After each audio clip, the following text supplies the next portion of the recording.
யாத்ராகமம் 1ஆம் அதிகாரம். எகிப்துக்கு போன இஸ்ரவேலுடைய குமாரரின் நாமங்கள் ஆவன: ரூபன், சிமியோன், லேவி, யூதா, இசக்கார், செபுலோன், பென்யமின், தான், நப்தலி, காத், ஆசேர் என்பவைகளே. இவர்கள் யாக்கோபுடனே தங்கள் தங்கள் குடும்பத்தோடும் கூட போனார்கள். யோசேப்பு அதற்கு முன்னமே எகிப்தில் போயிருந்தான். யாக்கோபின் கற்ப பிறப்பாகிய யாவரும் 70 பேர். யோசேப்பும் அவனுடைய சகோதரர் யாவரும் அந்த தலைமுறையார் எல்லாரும் மரணம் அடைந்தார்கள். இஸ்ரவேல் புத்திரர் மிகுதியும் பழுகி ஏராளமாய் பெருகி பலத்திருந்தார்கள். தேசம் அவர்களால் நிறைந்தது. யோசேப்பை அறியாத புதிய ராஜன் ஒருவன் எகிப்தில் தோன்றினான்.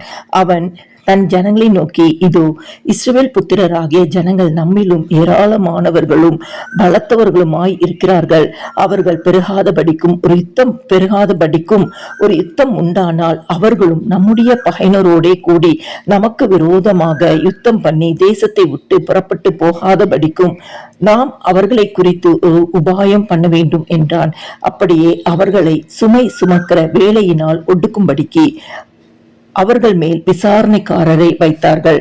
அப்பொழுது அவர்கள் பார்வோனுக்காக பித்தோ, ராமசேஸ் என்னும் பண்டகசாலை பட்டணங்களை கட்டினார்கள்.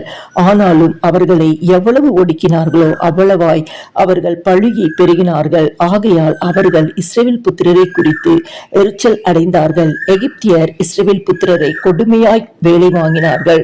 சாந்தும் செங்கலும் ஆகிய இவைகளை செய்யும் வேலையினாலும் வயலில் செய்யும் சகலவித வேலையினாலும் அவர்களுக்கு அவர்கள் ஜீவனையும் கசப்பாக்கினார்கள்.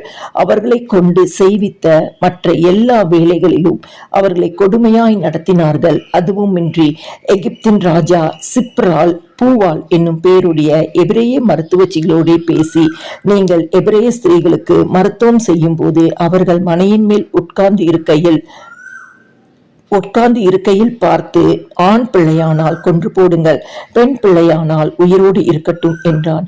மருத்துவச்சிகளோ தேவனுக்கு பயந்ததினால் எகிப்தின் ராஜா தங்களுக்கு இட்ட கட்டளைப்படி செய்யாமல் ஆண் பிள்ளைகளையும் உயிரோடு காப்பாற்றினார்கள். அதனால் எகிப்தின் ராஜா மருத்துவச்சிகளை அழைப்பித்து, நீங்கள் ஆண் பிள்ளைகளை உயிரோடே காப்பாற்றுகிற காரியம் என்ன என்று கேட்டான். அதற்கு மருத்துவச்சிகள் பார்வோனை நோக்கி, எபிரேய ஸ்திரீகள் எகிப்திய ஸ்திரீகளைப் போல் அல்ல, அவர்கள் நல்ல பலமுள்ளவர்கள். மருத்துவச்சி அவர்களிடத்தில் போகும் முன்னமே அவர்கள் பிரசவித்தாகும் என்றார்கள். இதன் நிமித்தம் தேவன் மருத்துவச்சிகளுக்கு நன்மை செய்தார். ஜனங்கள் பெருகி மிகுதியும் பலத்து போனார்கள். மருத்துவச்சிகள் தேவனுக்கு பயந்ததினால் அவர்களுடைய குடும்பங்கள் தழைக்கும்படி செய்தார். அப்பொழுது பார்வோன் பிறக்கும் ஆண் பிள்ளைகளை எல்லாம் நதியிலே போட்டுவிடவும் பெண் பிள்ளைகளை எல்லாம் உயிரோடு வைக்கவும் தன் ஜனங்கள் எல்லாருக்கும் கட்டளையிட்டான்.